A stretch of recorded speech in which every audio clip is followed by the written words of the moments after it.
Le 1er décembre 1944, à Tiaroy, près de Dakar au Sénégal, des tirailleurs d'Afrique de l'Ouest sont tués par l'armée française. Il s'agit de l'un des pires massacres de l'histoire coloniale française, et encore aujourd'hui, des zones d'ombre persistent. Mais à vrai dire, que savons-nous ? Nous sommes en novembre 1944. Après s'être battus pour la France contre les nazis, des centaines de tirailleurs sont rapatriés par bateau. Les premiers se retrouvent au campement de Tiaroy. Tous sont d'anciens prisonniers des camps allemands en France, les Frontstalag. Après avoir passé 4 ans loin de chez eux et comme tout soldat français, les tirailleurs réclament leur solde non payé. Mais les autorités françaises ne leur donnent rien.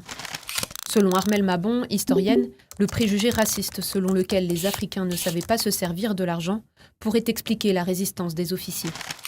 Les tirailleurs, eux, persistent et choisissent de ne pas quitter le campement tant que leur salaire ne leur sera pas versé. L'armée française dit craindre alors une mutinerie et met en place une opération de maintien de l'ordre le 1er décembre 1944 au matin. 800 à 1000 tirailleurs sont regroupés dans le camp. Selon la version officielle française, certains auraient été équipés d'armes blanches et auraient constitué une menace. 508 cartouches sont tirées ce jour-là, dont 150 par des automitrailleuses. Le bilan de l'armée fait état de 35 morts. Selon plusieurs historiens et descendants de victimes, il serait 300 à 400 à avoir péri ce jour-là.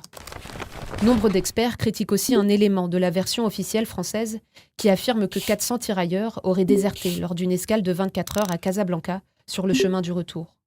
Un argument qui servirait à camoufler le bilan des victimes.